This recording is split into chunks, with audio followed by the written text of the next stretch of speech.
I am Sean. This is a McLaren 570S Spider, and it's got a bit of an oil leak.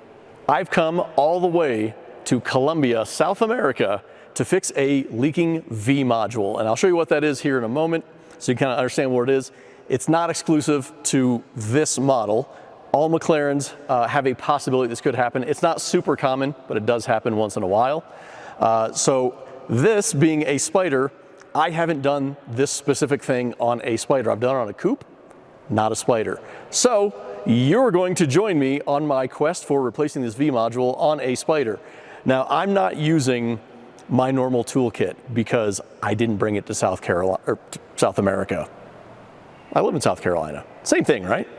So I didn't bring my normal toolkit. I'm in a shop that I'm unfamiliar with on a car that I haven't done this before. So there's going to be a bit of a learning curve, but you're going to see all of that.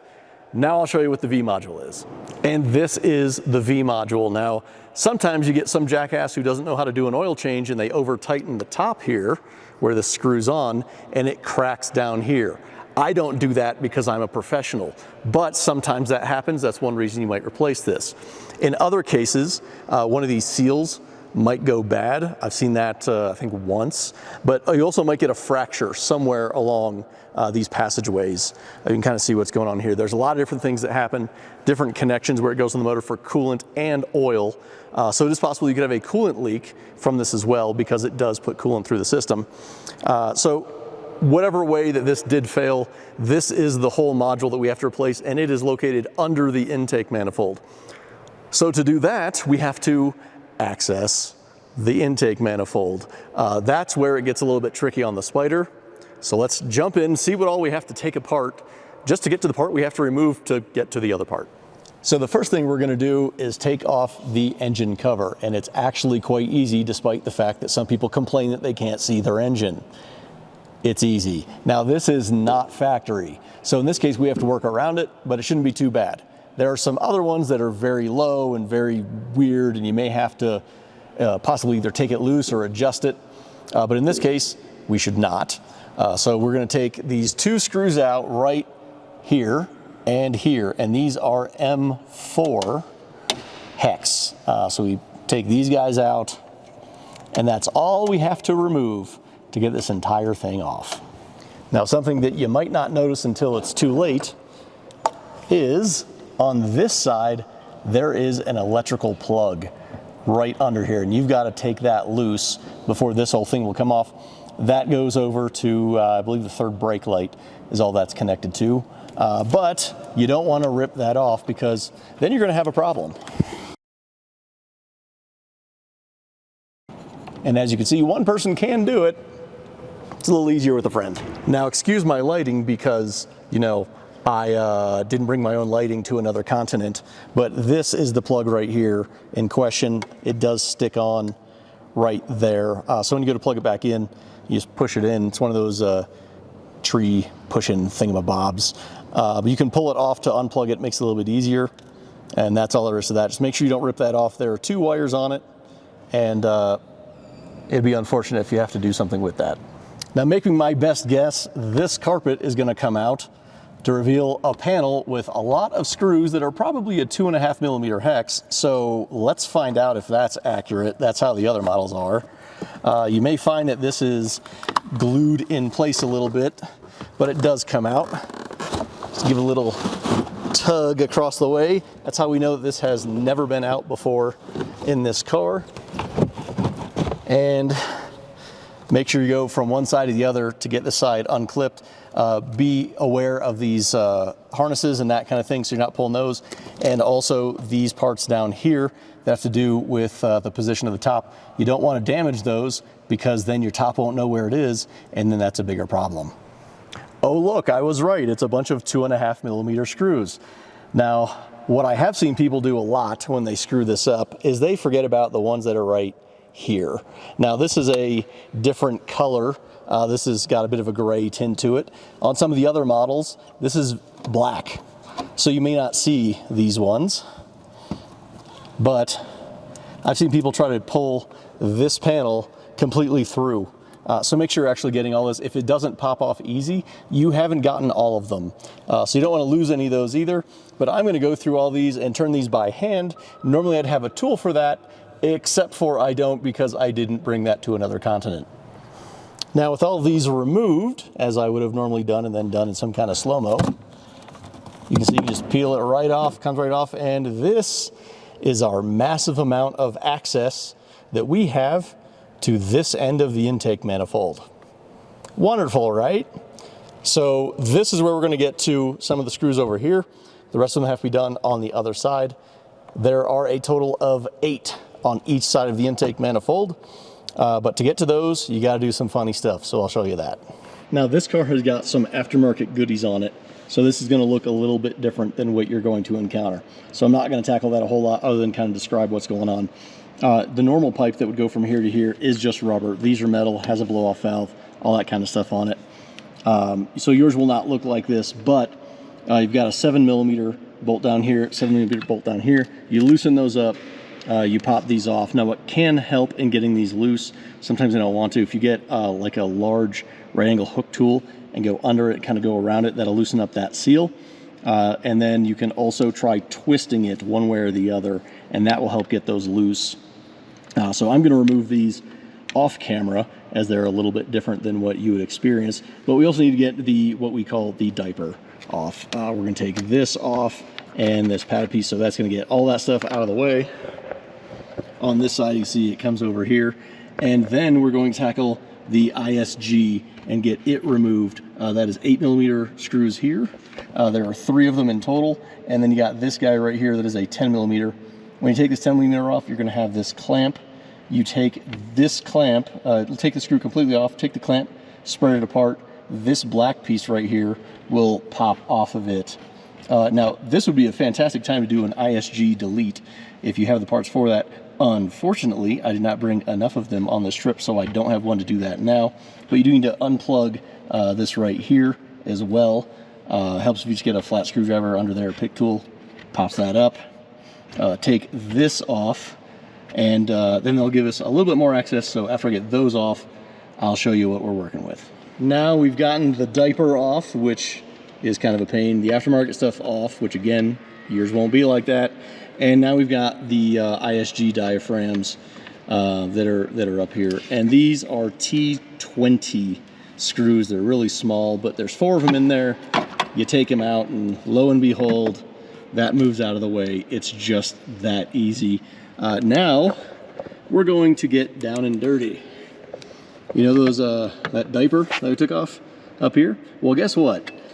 There's some other ones on top of the fuel rail and the injectors and all that stuff. So you got to dig them out on this side too. And normally I'd show the struggle, but you know, I'm not equipped for that because, you know, on another continent. On the ISG, I've taken all the bolts out and taken this piece off. So if you take the bolt out, take that out. There's the hose on the other end. Work that out. That gets that out of the way so you can better deal with it.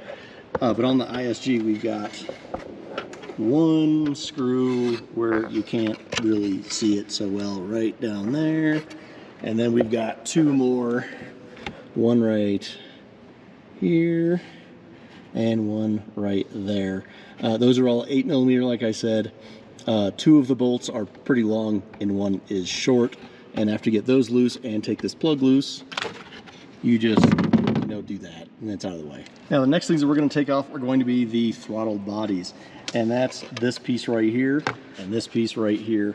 There is a plug that has a clip on both ends right below that, so you can kind of stick your hand in there, push on both sides, and I can't really do this while holding the camera so well. It does help if you use a different angle to get in there.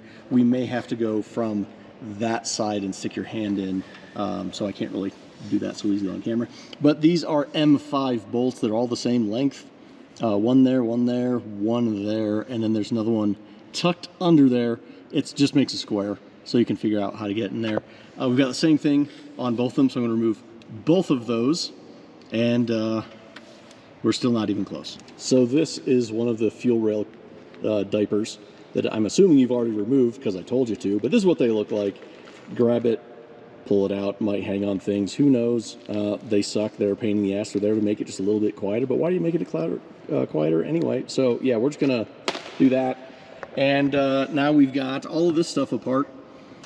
So this is the part, again, that we're replacing down here, but that goes all the way back here. That's why this has to come out. You might notice that there is something on it down there. That is not normal. That was done as a provision to limit the possibility that while this was being driven, oil would not be, catching the car on fire, because, that's bad.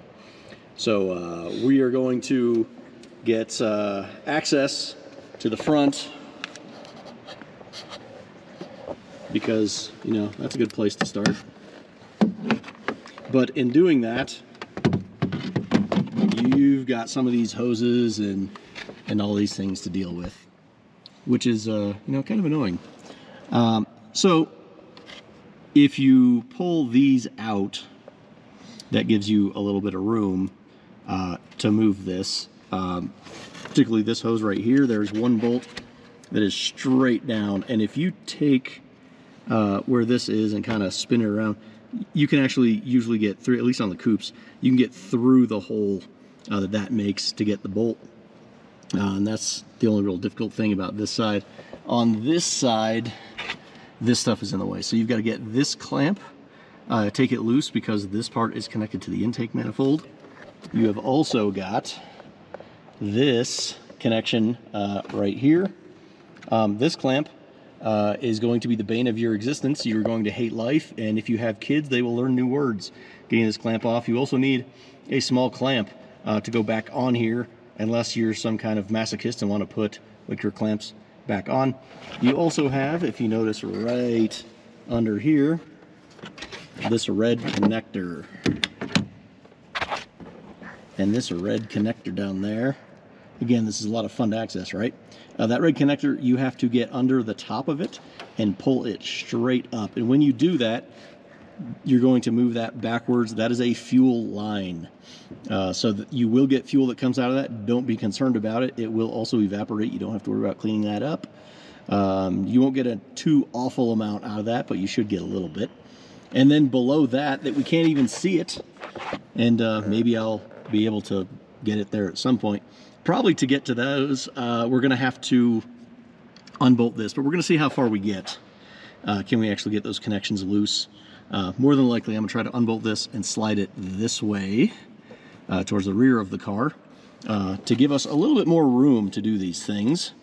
But this one we're going to go ahead and take loose just because it's a little bit easier to do it now than when you're in another weird spot. So how you liking these short clips instead of the time lapse of all the things that I normally do? Comment below on that, and maybe I'll change how I do videos in the future.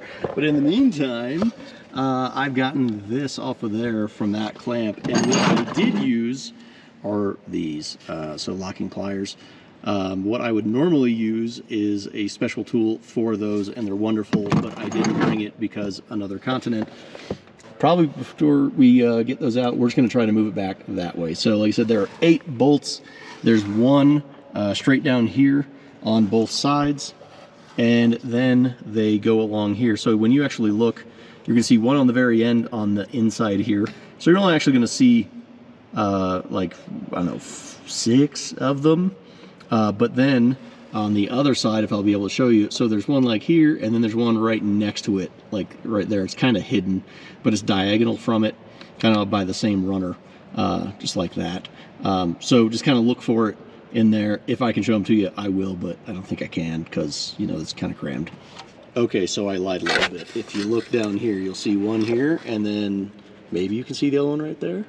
So that's kind of how they are between the runners over here. And then on the ends, remove all of those, and you have now got it loose to where you can pick it up, and I'll try to actually show how I'm doing that. We're going to lift the whole thing up because we've got injectors on there. Lift it up about 1.5 inches, 2 inches, basically as much as we can right there, and then we're going to slide it back, and that's how we're going to get those other 2 fuel lines loose, unless you want to try to fool with them before then, but that's what I'm going to do. Now, something that I meant to tell you earlier that I'm going to tell you now, they're going to be super mad if you just went into this and just went from the beginning and started going to town on it, is you should drain all the coolant and the oil before doing this, or at least before removing the V module at the very least, because again, like I said, it has coolant and oil running through it. If you do not remove those, you're going to have oil all over the place and coolant all over the place. And in some cars, that's a very big problem. Like the 12C on early models, there's a sensor that is in a little bit different location than later 12Cs and all future models, that if you get a whole bunch of coolant in there, it's going to short out that sensor. So you don't want to submerge it in coolant. So just drain the coolant and drain the oil, and then you'll be super happy that you don't have this giant mess on top of the engine for you to clean up. These are the recommended tools for this job. You're going to want a long extension. However, you are going to want it to have a swivel end like this one. So I'm actually going to take one of the longer ones. Probably 8 or 10 inches is what you need in total. So if you had a shorter one, like say this, it's a 6, and then put a 3 on it that has the wobble end. You're going to find out real quick why that wobble end is good to have. So that's the kind of length that we want for that. We also have a universal, there's actually an 8mm on the end of this. So if you do not have wobble, you can use one of these, which is oddly way more specific than the other one. But this is also very helpful on getting the one bolt that is on the passenger side or the right side if you're, you know, one of those right-hand drive people. There's one by the fuel rail. This makes it a little bit easier to get it out because of the angle that you're at. I'd also recommend this. It is a magnetic socket. So the end of this, it will pick the bolt up. And also when you're putting it back in, it'll make it a little bit easier because you can just set the whole thing in, go to town, start tightening it. If you don't have that as an option, you don't want to pick one of those up because you're a cheap bastard, you can go get a magnet on a stick and do the bolt the same way for pulling it out, which I recommend so you don't drop it, or putting it in. You can go in and then just move it to the side and it'll leave that bolt in the hole. So good thing for those to get the intake manifold out. So now I'm actually going to take all those bolts out and show you where we're at, moving it back to give us a little more access. Now before you get too far ahead of yourself, see those plugs right down there? There are 2 of them on each side. 3 of them need to get unplugged, and that's going to be the 2 on this side and 1 on this side. The other one, the lower one, you'll see actually runs kind of down under the V module over there. So you've got the one over here that is on top, that is an injector harness.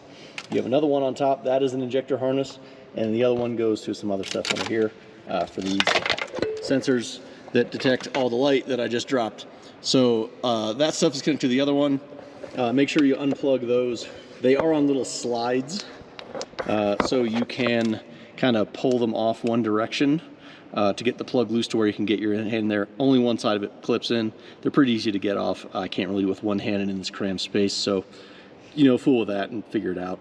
But you gotta take those off because it's also connected to here. But that's how we're gonna get the intake manifold off ultimately, so don't forget to take those loose.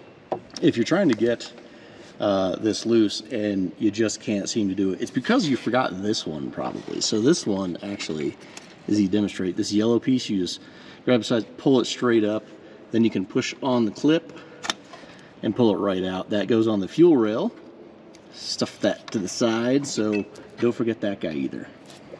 Now with all of the bolts out of the intake manifold and all of the plugs unplugged, we're going to pick this up just a little bit, enough to get it over the injectors, and we're going to lightly pick it up, lightly move it this way, and lightly set it back down so we can get to those fuel lines that you probably didn't get to before. If this doesn't come up easily, it's because you didn't get all the screws out, but it should come up about 1.5 to 2 inches. And a second set of hands might not hurt. We got it up. We got it pulled back a little bit. You saw it scooch back because it's still connected to those fuel lines. That's what's holding it back, but we should have some better access now. It also doesn't hurt if you get this guy and this guy a little loose. Give a little bump. So we've got one line here, one line here. And get a little tool under there and pop that up.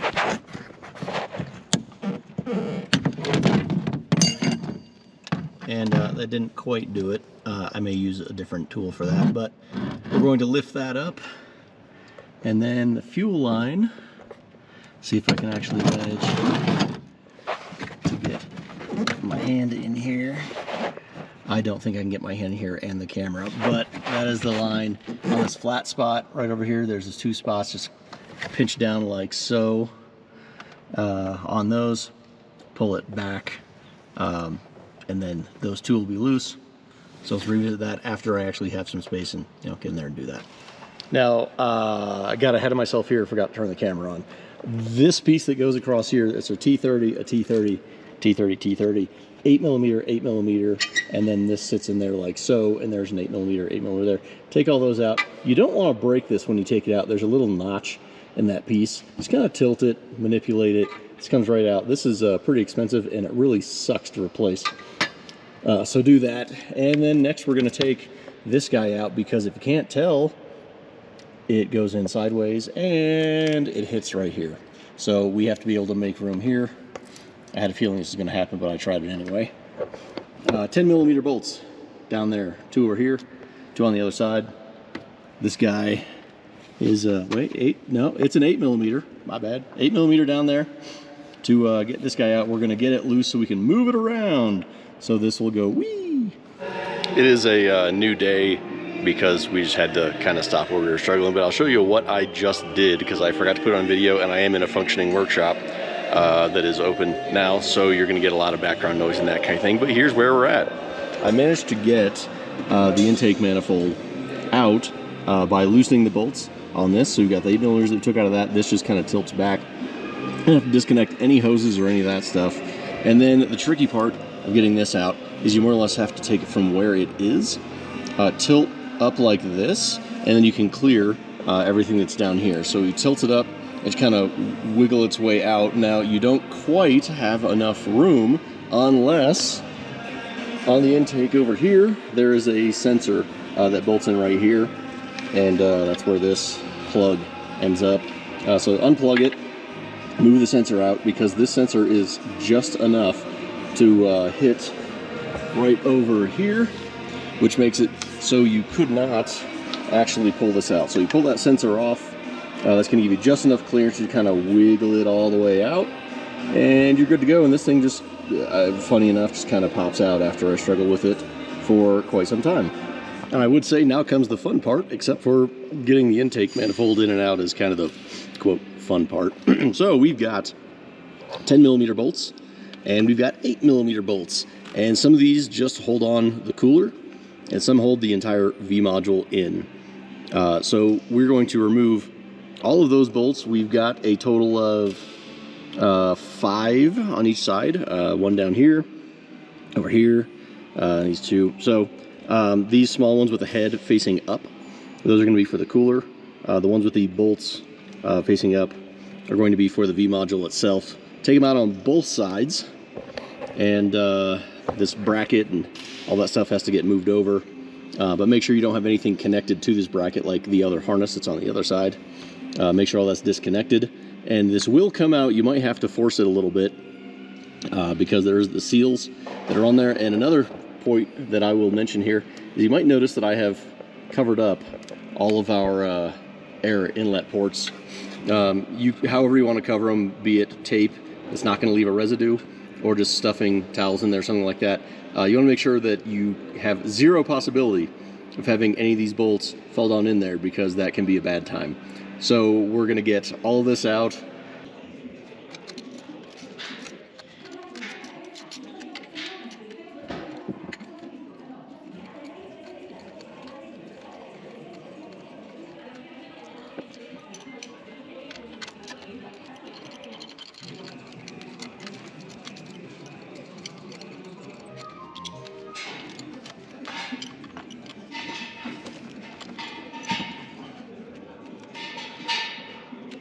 Now I've already broken this loose a little bit. You just wiggle it side to side.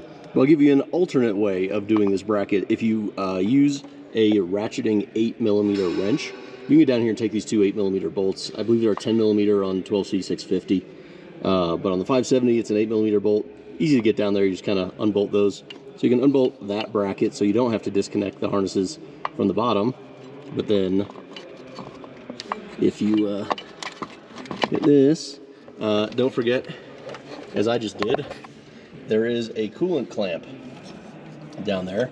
You have to get that guy loose and take that coolant line off, and then the entire thing will pop off. Kind of forgot about that one, realized that one it wouldn't move. Now this out of place, you can see we do still have some coolant, which was actually not the correct coolant, but we do have some coolant and a little bit of oil mix in there, and we're going to clean this up before we put this back in. But you just want to make sure you don't have any O-rings stuck in here like that just happened. So make sure that those actually came out. Usually they come out with it, sometimes they don't. But check all those, make sure, because we don't want a double O-ring because it won't go back in correctly. So remember, this is how much stuff came out of it when we already drained the system. So just imagine how bad it is if you don't. It can be much worse. Now on the V module itself, I didn't take these 8mm out because that's just for the cooler onto here. So we're going to transfer the cooler onto the other one. And this is trash at this point.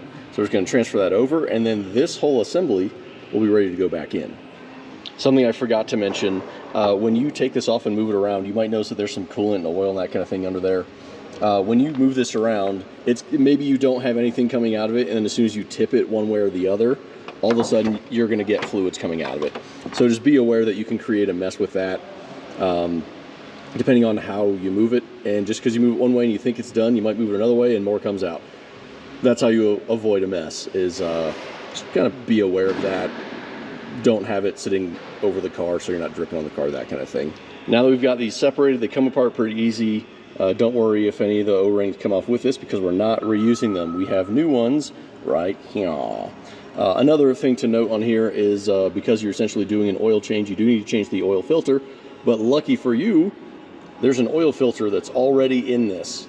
Now I say that because every time I've checked, there has been one in there, but the one time I don't check will be the one time that there isn't one in there. So I'm still going to check and make sure that it is in there, but an oil filter is supplied with this V module. So we're going to set this guy on it. There's only one way that it can go in correctly and all the bolts line up, and put the 8mm bolts in. And this is where it gets fun on the reassembly, torquing everything correctly. These are very small bolts. They're 7 foot-pounds, 10 Newton-meters. Don't over-torque them. You can very easily strip that out or anything else, and then it's not going to sit on there securely, and then you're going to have leaks. So do not over-torque these. I think that's about that much. 7 foot-pounds is not very much. So you're going to want to use a torque wrench for that. That's what I'm going to do now. Get this whole assembly done, and then I'll show you how to actually get this thing back in place, which there's a little bit of a trick to. Now getting the new one in is where it gets interesting. Make sure all of your surfaces are clean, because remember, you've got an O-ring that goes on that, so you got to have a good seal. So we're going to move the new one in, and the little bit of trick that I'm going to try to demonstrate, but I'm going to show you sort of ahead of time.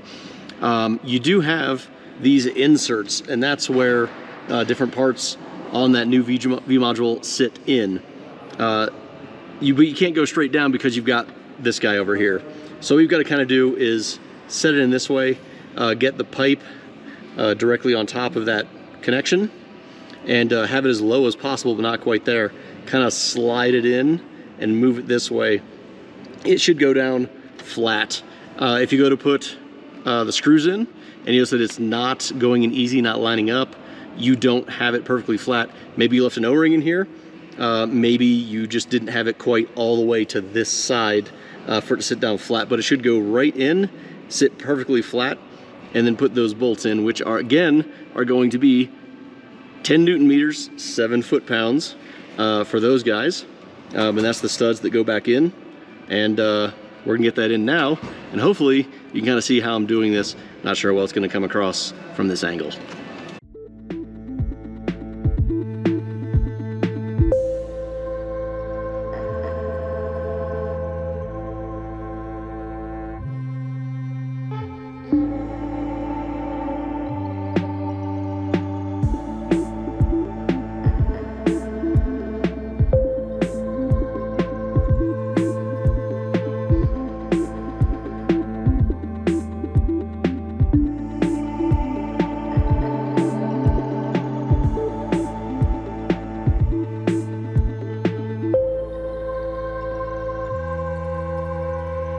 Now you may notice that I'm going side to side here. I went down the line on this side and I'm doing all these hand snug, not even with a tool, just hand snug, to get these, make sure that everything lines up.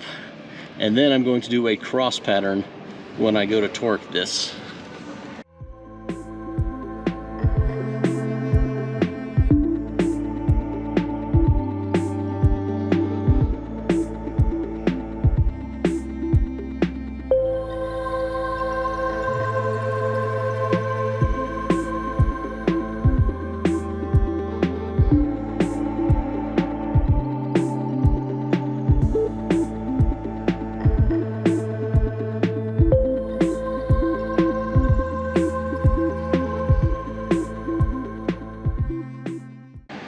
And lastly, we've got to make sure that we get our clamp back tightened on this coolant line, which I'm using a flat screwdriver. I think it's a 5.5 or 6 millimeter.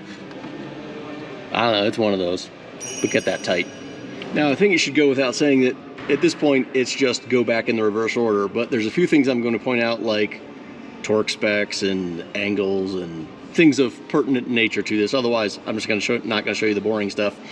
But we are going to put the intake manifold back in.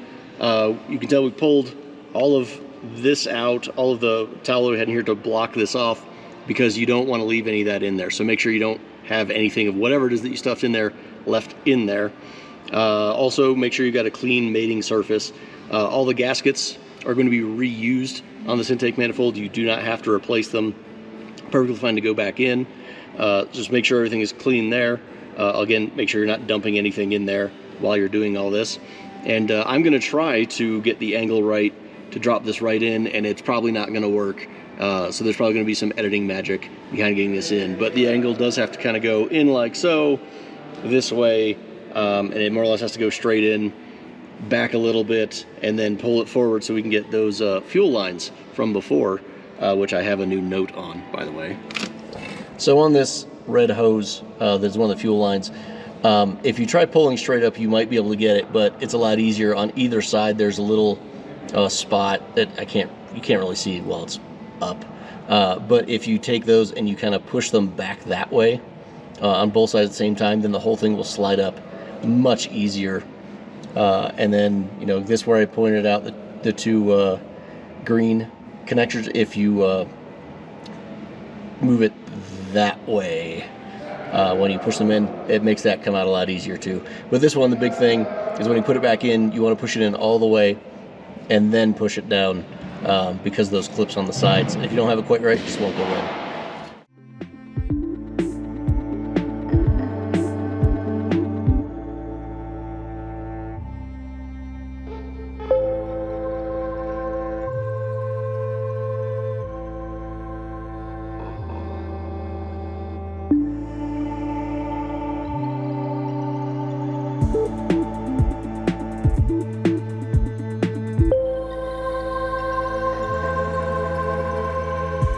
Okay, well that went shockingly easier than I expected. Now we've got to make all of our connections on that side. So I've got this one already connected. It runs and loops up here. I was thinking it was fuel, but for some, I don't know why, it's not. But either way, it connects down here. I've already got that one done. Now I can show you the actual clip on this side. So I've already slid it over the fuel rail right there. And now you can kind of see down here is the clip where it would pop out. So I'm going to try to sit this down. Ah, there we go. Got it in all the way that time. Pushes right down, and there you go. You can see right down there. We can get some better light. Right down there is where you can kind of push it off to the side on both sides. It comes up real easy. So this one, just slide it on. If it doesn't go all the way down, you don't have it all the way in, as I just demonstrated. All right, so we've got all those plugged in. Remember, this hose, we've got a replacement clamp back on that. And this hose we've reconnected. And these are going to slide right back in here once we get the orientation of the intake manifold in proper place. Another thing, there's some standoffs here to kind of hold this in place, like here, and there's a few other ones throughout this. Make sure you put those back. They're kind of there to make sure things don't rub on other things and do bad things that cause really bad things. So put those back. Make sure you got your harness up there for this sensor that I haven't put back in yet. Make sure you get that back in yet. And then we're going to slide all this back lined up and start getting some of the bolts in, which again are 7 foot-pounds, 10 Newton meters. Don't over torque them. They might be kind of difficult to get in, but you already took them out, so you can get them back in. A bunch of little clips are annoying for editing, and you probably don't care, so I'll just give you a little bit of a tidbit here. When you go to put the bolts in for this intake manifold, and they are all in right now, put them in, start them by hand. If they don't just immediately start by hand, you probably don't have them in, you might be stripping it, something like that. They should go in very easily, but I say don't put them all the way in because you still want to be able to move the intake manifold around a little bit. You should be able to wiggle it and move it just a little bit in any which direction, because sometimes you might think you have them all in there, but they're not quite, and you have to wiggle it and then it'll drop right in. So just make sure you put them all in pretty loose, then go back and torque them. I recommend torquing that one back there first, because it's the biggest pain in the ass. So once you actually have the socket and everything on it, that's going to be easier to just go ahead and do that. On the coupe, it's a little bit easier to get to. Everything's a little bit easier to get to. Everything's a lot easier to get to. But yeah, so go back, put all that stuff back together. Next, we're going to get our harnesses down here for the injectors, all that stuff that was down here. We're gonna get that reconnected. So then we don't have a sudden why won't this car start scenario. Get those while everything's a little bit loose. Put the ISG back on since I don't have a delete. But again, perfect time to delete, and also perfect time to plug my website, emfautos.com, where you can buy McLaren parts like the ISG delete plates. So if you want to go ahead and delete that, go to emfautos.com. Has all the McLaren parts sitting right there, and then you can just do that instead of putting the ISG back on. We'll get that back on. We'll get this bolted back in place, and we're more or less there, short of our hoses, which again, we have the aftermarket stuff here. That's whatever. So that's the gist of it. But work from the bottom up, get those connected, then throttle bodies. Make sure you plug in the throttle bodies, because that's a thing. And then we can check and make sure we don't have any leaks or anything, which involves putting all the fluids back in. Now, in full disclosure, this is another day. Now, what happened, that's something that you might run into. I got everything put back together, sealed. It's obviously not completely together, but it's enough that you can start and run it. So I want to make sure that we didn't have any leaks. So we have to put oil back in, which we did. We had to put coolant back in. And when you do that, if you watch my video on doing the coolant flush, you put a vacuum on the system and then pull it in through the vacuum. And the problem that we had is it would not hold a vacuum. So then we got the idea of, well, what if we pressurize it, either with smoke, which we didn't have available, again, I'm on another continent, or if we put some fluid in the system and then pressurized it. And when we did that, we found a clamp unrelated to anything else that I was doing. That clamp was starting to fail. So that was starting to leak, and that actually held up the entire progress, because I was thinking I was going to have to take the whole thing apart again because there was some kind of leak somewhere with the V module, but there is not. The clamp was kind of buried. It's an odd one to fail on these cars, but it was starting to fail. Solved that, and everything, hold vacuum, hold pressure, put everything in, start up, everything's good. So now we're going to finish putting this all back together, which is the same as when you took it apart. Torque spec wise, if it's a small bolt like the other ones I showed you, it's going to be 7 foot-pounds, 10 Newton meters. The little screws that are on this stuff up here, those are just going to be snug tight. Like they're not real tight. Like, be realistic in what you're doing here. Nothing has to be insanely tight. So you should be able to get everything back together pretty fine at this point. Like, if you got it apart and you did it, should be able to get it back together. And finally, there we have it. This car is complete. Got it all back together. No surprises there. All that's pretty normal. The only real hiccup in the whole thing was the angle to get it out to begin with, which I got figured out. So future reference. Now you know, but also I know. And then the vacuum leak and the pressure leak in the coolant system. Clamp was completely unrelated. That's just one of those things that I didn't test it ahead of time to know if there was a problem. So maybe that's something that you could do if you want to be completely sure of that, is test that ahead of time so you know if you have a leak. That's something we came across, solved a future problem. So all that was good. Everything went as normal. Didn't have to take everything back apart to fix anything. And it's good to go. Customer can now enjoy it all the time. I was brought to Colombia to work on this car. It has actually been through a couple different places for, I believe this was 7 months that he has not had the car because they just didn't have people that had all of the knowledge on how to do everything. I do have the knowledge, so I came here to fix it, and now they can get it back and enjoy it, as well as the other McLarens, as few as they are, in Colombia. So I hope you enjoyed this video, found it informative or at least entertaining, and I'll see you in the next one.